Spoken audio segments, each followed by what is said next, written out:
خاتم النبيين واصحابه اجمعين. اعوذ بالله من الشيطان الرجيم. بسم الله الرحمن الرحيم. لا لباس لكم وانتم لباس لهم. صدق الله العلي العظيم وبلغنا رسوله الامين الكريم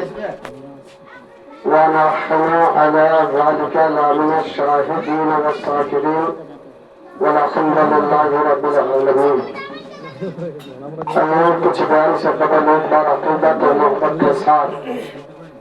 आकाई मौला गुंबद खादर मदीना के ताजदार हजरत अहमद मुस्तफा मोहम्मद मुस्तफा सल्लल्लाहु अलैहि वसल्लम की बारगाह में कस्तना नजराना दरूद शरीफ पेश करें। तो ये दरूद शरीफ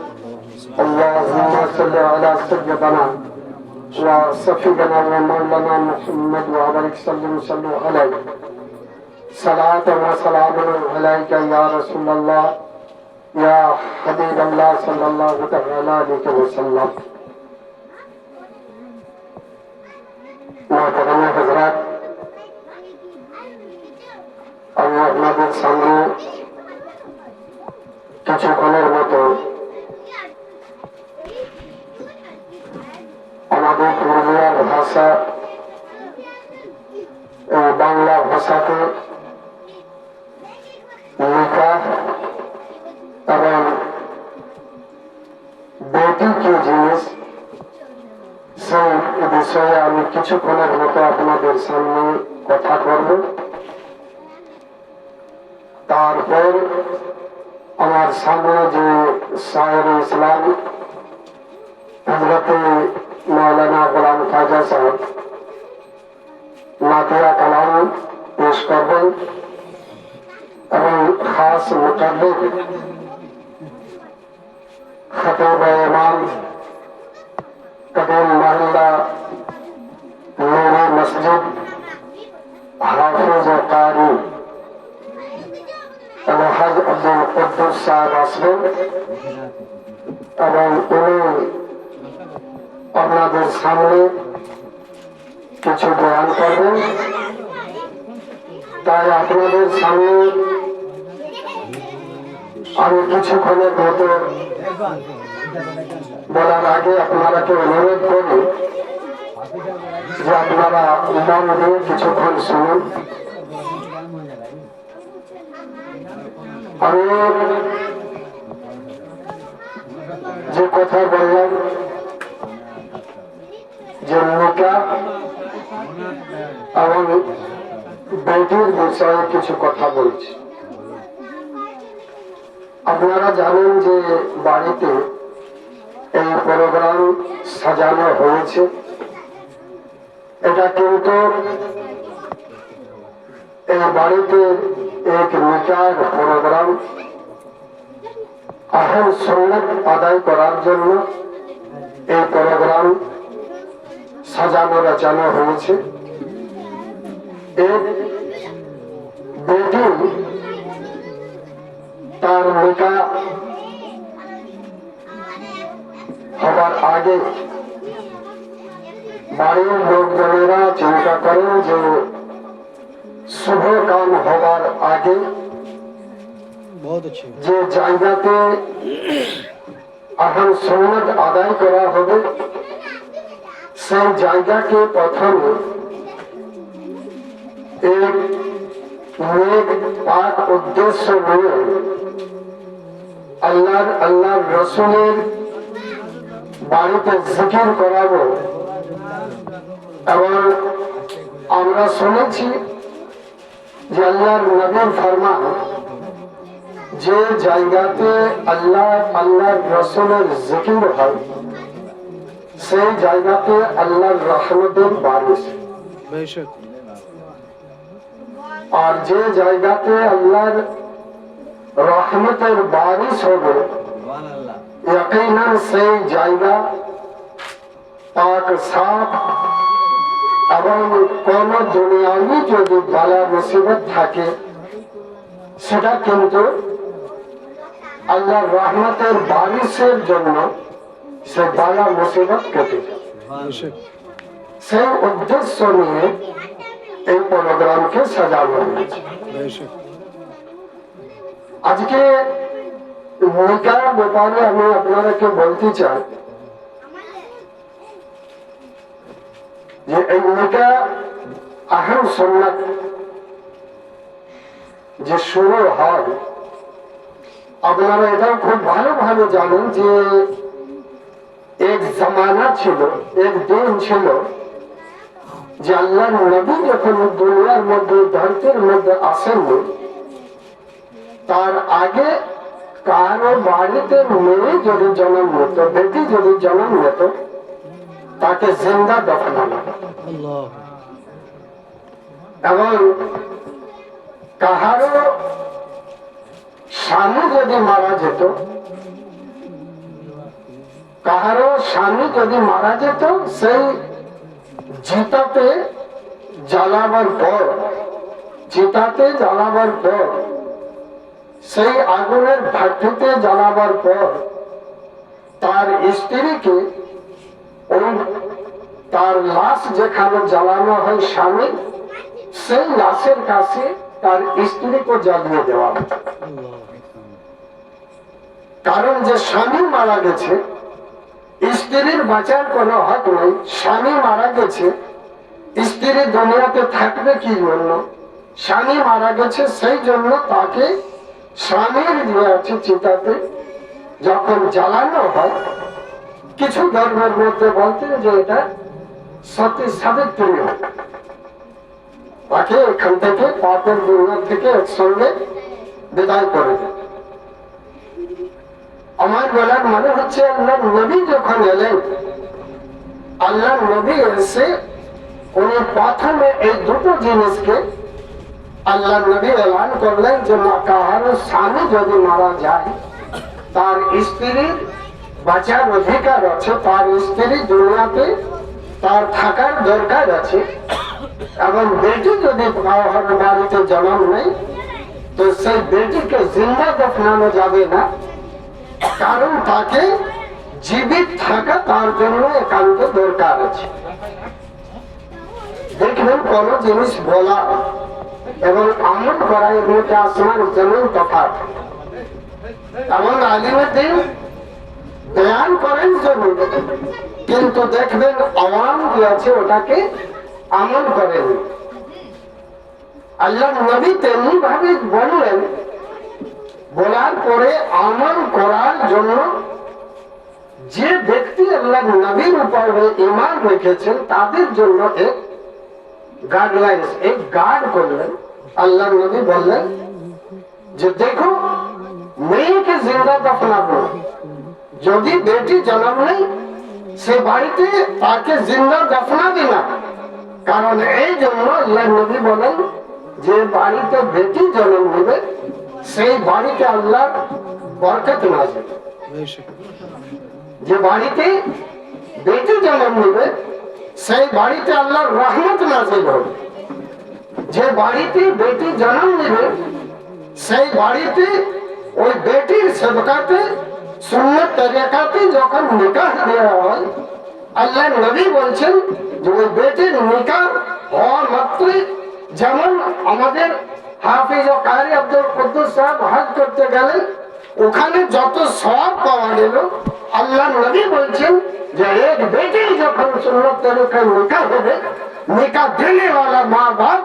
হজ করতে যত সওয়াব পাবে, তত ঘরে বসে যেতে সেই ঘরের মধ্যে হজ করে যত সওয়াব পাওয়া যাবে, অতটা সওয়াব যদি সুন্নত তরিকায় মেয়ের বিবাহ দেওয়া হয় তো অতটা সওয়াব পাওয়া যাবে। তাহলে বেটি যে বাড়িতে জন্ম নিবে সেই বাড়িতে রৌনক জিনত আসবে, খুবসুরতি বাড়বে। আর বেটি যে বাড়িতে জন্ম নিবে, আল্লাহ নবী বলছেন যে ওই বেটি জন্ম নেওয়া মাত্র ওই বেটির জরিয়াতে ওই বেটির মা বাবার কাছে মাগফিরাতের জরিয়া হবে। সুবহানাল্লাহ, সুবহানাল্লাহ। মা বাবার মাগফিরাতের জরিয়া এটা বেটি একটা। একদিন এক দৌর মুসা কলিমুল্লাহর জামানা আল্লাহর নবী আর আল্লাহর সঙ্গে কালাম হতো, কথা বলতো। ওই জন্য মুসা কালিমুল্লাহ বলা হতো। সেই জামানা আল্লাহর বারগাতে হযরত মুসা কালিমুল্লাহ বলেন যে বাংলা তুমি কখন খুশ হও, নিজের বান্দার উপরে কখন তুমি রাজি হও? আল্লাহ তাআলা বলেন যে আমি আমার বান্দার উপরে তখন রাজি হই, আমি আল্লাহ তাআলা বলেন যে আমি নিজের বান্দার সঙ্গে তখন রাজি হই, আমি যখনই নিজের বান্দার উপরে খুশ হই, বান্দার উপরে রাজি হই, আমার বান্দাকে আমার যখন পছন্দ হয়, তখনই আমি সেই বান্দার যে আছে নসলের থেকে আমি বেটি জানাই। আল্লাহ তাআলা যখন কারো বাড়িতে বেটি জন্ম দেয়, তখন আল্লাহ নবী বলেছেন যে বেটি ওই বাড়িতেই জন্ম নেবে যখন সেই বেটির মা বাবার উপর আল্লাহ রাজি থাকবে, আল্লাহ যখন খুশ হবে, আল্লাহ যখন সেই বান্দাকে পছন্দ করবে, সেই সময় তার বাড়িতে বেটি জন্মে। তাহলে বেটি কি জিনিস? বেটি আল্লাহ নবীর ফরমান অনুসারে বেটি যে বাড়িতে জন্ম নেয় সেই বাড়িতে কিন্তু রহমত, বরকত আর জিনত বাড়ে। আজকে সেই জন্য আল্লাহ নবী বলেছেন কিছু সুন্নত তরিকা বলা হয়েছে যে দেখো যে বাড়িতে বেটি জন্ম নেবে সেই বেটির মা বাবা, যে বেটির মা বাবা হবে, ওই বেটির যদি বড় ভাই থাকে, তাহলে তুমি আল্লাহ নবী বলছেন যে সুন্নত তরিকা এটা হচ্ছে যে যখন তুমি কোন সফরে যাবে, কোন জায়গায় মেহমানদারি যাবে, কোন জায়গায় বাজার করতে যাবে, তখন প্রথমে তোমার কাজ হচ্ছে যে যতটুকু সাধ্য তুমি সন্দেশ কিছু নিয়ে এসো। দেখবেন বয়স্ক মানুষ যারা, তারা কি করতো, আমাদের জামানা 10 টাকা 5 টাকার পকড়ি, বাবরা, গুলগন্ডা হাট বাজার করার সময় সেই সন্দেশকে নিয়ে বাড়িতে আসবে। আল্লাহ নবী বললেন যে যে বাড়িতে বেটি থাকবে সেই বেটির মা বাবার দায়িত্ব হচ্ছে, এবং বেটির যদি সে ভাই থাকে, বড় ভাই থাকে, তার দায়িত্ব হচ্ছে তুমি বাহারে যখন সফর করবে, বাহারে তখন বাজার করবে, সেই বাজার করার সময় তুমি কিছু পয়সা তার মধ্যে খরচা করার পরে বাঁচত রাখো, আর সেই বাঁচত পয়সার মধ্যে তুমি সন্দেশ নিয়ে যাও। আর তুমি সন্দেশ নিয়ে গিয়ে সব থেকে প্রথম তোমার দায়িত্ব হচ্ছে যে সেই সন্দেশকে আগে বেটির হাতে দিবে, তারপরে তুমি দেখাবে। যদি তুমি যে খাবার নিয়ে যাচ্ছ সেটা প্রথমে বেটির হাতে দিবে, তারপরে তোমার বেটার হাতে দিবে। ভাই যদি সন্দেশ আনে, ভাইয়ের দায়িত্ব হচ্ছে যে তুমি সন্দেশ আনবে, আনার পরে নিজের বোনকে আগে দিবে, তারপরে তোমার ছোট ভাই যদি থাকে সেই ছোট ভাইকে পরে দিবে। কারণ সেই বহন যখন সে দেখবে যে আমার ভাই বাজার করে আসছে, তার মানে সেই বোন চিন্তা করবে, বেটি চিন্তা করবে যে আমার হাতে সন্দেশ করছে, আমার হাতে হিস্সা আগে বাবা ভাই বোনেরা দিচ্ছেন। তখন কি হবে, সেই বেটি সেই বহন খুশ হবে, রাজি হবে। আল্লাহ নবী যখন দেখলেন যে নিজের বেটিকে খুশ করছে, নিজের বহনকে রাজি করছে, আল্লাহ রাসূল সেই সময় রাজি হবে, খুশ হবে, আর সেই সময় আল্লাহর রহমত নাযিল হবে। আল্লাহ নবী তাহলে সন্দেশ প্রথমে বেটির হাতে দিতে হবে। এবং সব থেকে প্রথম কাজ হচ্ছে যে বেটির যখন বিবাহ হবে, সুন্নত তরিকায় বেটি যখন শ্বশুর বাড়িতে যাবে, তখন কিন্তু ভুলবেন না বেটির ঘরে, বেটির বাড়িতে যতটুকু সাধ্য বারবার করে আসা যাওয়া রাখবে, বারবার কানেকশন রাখবে। বেটির ঘরে যদি 1 গ্লাস পানি পাওয়া যায়, পানি খেয়ে নিবে, কিন্তু ওখানে আসা যাওয়া বন্ধ যেন না। বেটির বাড়িতে, শ্বশুর বাড়িতে যখন থাকবে, তখন তুমি ঘরের খরচা কিছু কম করে দাও, কিন্তু বেটির জন্য কিছু না কিছু সন্দেশ নিয়ে, বেটির বাড়িতে যখন যাবে সন্দেশ নিয়ে যাবে, বোনের বাড়িতে যখন ভাই যাবে সন্দেশ নিয়ে যাবে, কিছু না কিছু নিয়ে যাবে। সেই সময় সেই বেটি সেই বহন যখন সন্দেশ দেখবে সেই বেটি খুশ হবে, বেটি রাজি হবে, আর বেটির দিল খুশ হয়ে যাবে আর বলবে তাই মাওলা আমার ভাইকে সুখী রাখো, তাই মাওলা আমার বাবার শরীরকে ঠিক রাখো। আর এক বেটি যখন বাবার জন্য দোয়া করবে, এক বেটি যখন বড় ভাইয়ের জন্য দোয়া করবে, আল্লাহর নবী বলছেন যে বেটির দোয়া কবুল হবে, কোনদিন রদ হবে না। বাবার জন্য যখন দোয়া করবে, আল্লাহর নবী বলছেন বহন যখন দোয়া করবে তো একমাত্র মায়ের পরে বেটাকে যে দোয়া দেয় মা, তো মায়ের দোয়ার পরে সব থেকে প্রথম দোয়া তার কবুল হবে যদি তার বহন থাকে। আর বহন যখন দোয়া করবে, नारे तकबीर, नारे रिसालत, बेटी की अजमत जिंदाबाद, नारे तकबीर। बहुत अच्छे बयान माशाअल्लाह। বেটি যখন দেখবে যে তখন দোয়া করবে যে যেন আছে ভালো থাকে। এই জন্য আপনারা ওই জায়গাতে যখন যাবেন তখন কিন্তু কিছু না কিছু সন্দেশ নিয়ে যেতে হবে। আর বেটি যখন দেখবেন, বেটি যখন দেখবেন যে বাবা আসছেন ভাই আসছেন, তখন তার মন কিন্তু বলবে যে দেখো দেখো শাশ শ্বশুরের বাড়িতে সে কি বলবে, যে সে তাকে জওয়ানি বলবে না, কিন্তু তার দিল বলবে বেটি যে দেখো আমার বাবা আমাকে বাড়ির মধ্যে যত ভালোবাসো এখনো কিন্তু ভালোবাসা সেই আছে। ভাই আমার বাড়িতে যেমন ভালোবাসতো তেমনি ভাবে ভাইয়ের মহব্বত এখনো পর্যন্ত আছে। সেই জন্য মা বাবার দায়িত্ব হচ্ছে, বড় ভাইয়ের দায়িত্ব হচ্ছে যে শ্বশুর বাড়িতে বারবার আসা যাবে। আজকে দেখবেন বেটি যখন বাড়ির থেকে বিদায় হয়, যার বেটি বাড়ির থেকে বিদায় হবে, বাড়ি থেকে যখন বিদায় হবে তখন কি হয় যে একদিকে মা কাঁদছে, বেটি যখন বিদায় হবে একদিকে বাবা কাঁদছে, বেটি যখন বিদায় হবে তখন একদিকে রিশতেদার কাঁদছে। কিন্তু বেটি যখন কাঁদবে, বেটি বাড়ি থেকে যখন কেঁদে কেঁদে বের হবে সেই সময় কিন্তু সে কাঁদবে এক জন্য উদ্দেশ্য, সে এই জন্য কাঁদবে, এক তার নিয়ত থাকবে যে আমি শ্বশুর বাড়িতে যাচ্ছি, তাই মাওলা আমি যাবার সময় শ্বশুর বাড়িতে লাল জোড়া পরে যাচ্ছি, তাই মাওলা আমি বাবার বাড়ি থেকে যাচ্ছি আমি লাল জোড়া লেবাস পরে যাচ্ছি। সেই জন্য দেখবেন নিকার সময়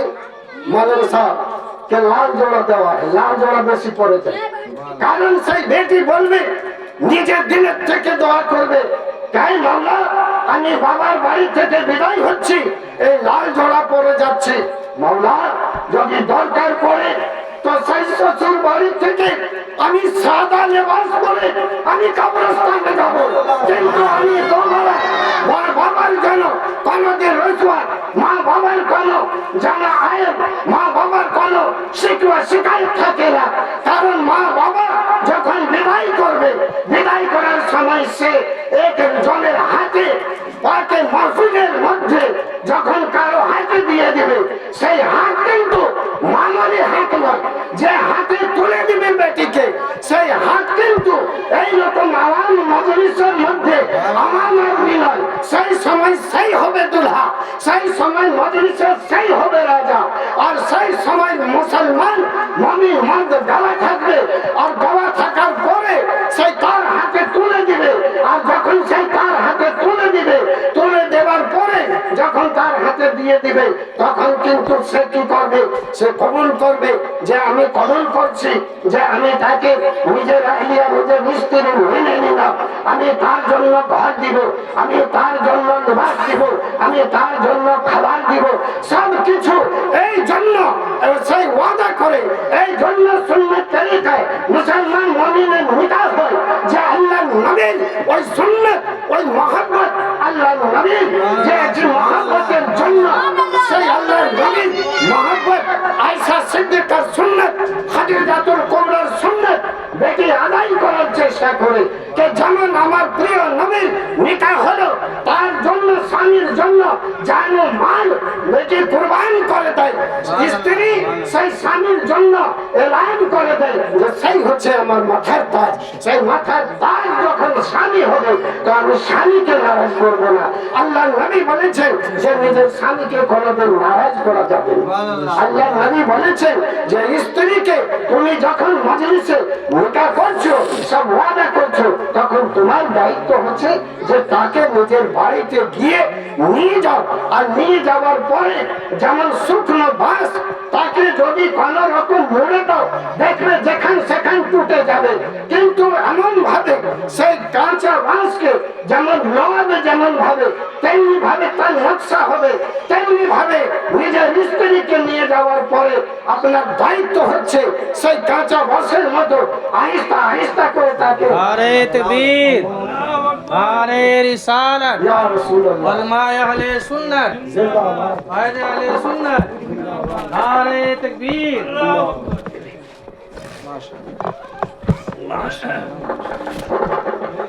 সেই জন্য আল্লাহর নবী বলেছেন যে দেখো নিজের বেটিকে এমন ভাবে শিক্ষা দাও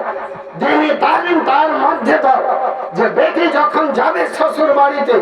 সেই সময় আল্লাহর নবী বলেছে যে যদি আমাদের হাফিজ ও কারি জনাব হযরতে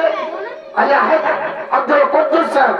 মাদ্রাসাতে দর্শ দিচ্ছেন হযরতে মাওলানা গোলাম খাজা সাহেব মাদ্রাসাতে দর্শ দিচ্ছেন সে দর্শ ইসলামের শিক্ষা যখন দিবে তখন কিন্তু তার কিরদার ইসলামের শিক্ষা যখন পাবে তার কিন্তু রাহের সাহানের মধ্যে কিছু না কিছু পাওয়া যাবে তো সেই আল্লাহ নবী বলেছেন যে দেখো বেটিকে এমন ভাবে শিক্ষা দাও যে জায়গাতে যাবে সেই জায়গার মধ্যে ইসলামের কালচার রাখবে যে জায়গাতে যাবে সেই জায়গাতে ইসলামের রাহে সাহান যেন হয় যে জায়গাতে যাবে সেই জায়গাতে কোরআন হাদিসের যেন তার মধ্যে আমল থাকে যে জায়গাতে শ্বশুর বাড়িতে যাবে সেই জায়গাতে যেন সুন্নাত তরিকায় সেই শ্বশুর বাড়ির মানুষের সঙ্গে ব্যবহার করে আল্লাহ নবী বলেছেন বেটি যখন বিদায় হয়ে যাবে যে বাড়িতে যাবে বেটি যদি ইসলামিক কালচারে থাকে তো সেই ঘর সেই বাড়ি জান্নাতের মতো বদলে যাবে আর যে বাড়িতে বেটি যাবে সেই জায়গাতে যদি কোনো রকম শরীয়তের খেলাফ কাজ হতে শুরু হয় তো সেই ভালো ঘর জাহান্নামের হিস্সা বলে যায় সেই জন্য বলার মানে হচ্ছে যে আপনাকে ওইভাবে ব্যবহার করতে হবে এবং শাশ শ্বশুরের দায়িত্ব হচ্ছে যে নিজের বেটিকে যেমন ভাবে একটু যদি সর্দি লাগে তাকে কি করা হয় থাল বাসন ধোয়ার জন্য বন্ধ করা হয় যদি বেটির কোনো রকম মাথা দরদ হয় মা কিন্তু কি করে যে মা তার মাথাটা দেবে যদি বেটির কোনো শরীর খারাপ হয় দাওয়াই নিয়ে আসে আর তাকে বলা হয় মা বলে যে বেটি তুমি আরাম করো কিছুক্ষণের মতো আরাম করো তোমার জ্বর হয়েছে শরীর খারাপ অসুস্থ সেই জন্য তুমি আরাম করো তেমনি ভাবে যে বাড়িতে কাহারও বেটি যাবে সে তার দায়িত্ব হচ্ছে শাশ শ্বশুরের যে নিজের বেটিকে যেমন ভাবে মহব্বত নিজের বেটির যেমন ভাবে মজবুরি বুঝতে পারছে শাশুড়ি তার দায়িত্ব হচ্ছে যে নিজের বেটিকে যখন কোনো শরীর খারাপ কোনো তার অসুবিধা হয় তখন বেটির উপরে যেমন মহব্বত তেমনি ভাবে সেই মেয়েটার ঘরের উপরে মহব্বত রাখতে হবে তবেই কিন্তু সুন্নাত আদায় হবে আমি এই বলে শেষ করে ইনশাআল্লাহ তাআলা আরো কোনোদিন টাইম পাওয়া যাবে ইনশাআল্লাহ আমি কিছু আরো কথা বলবো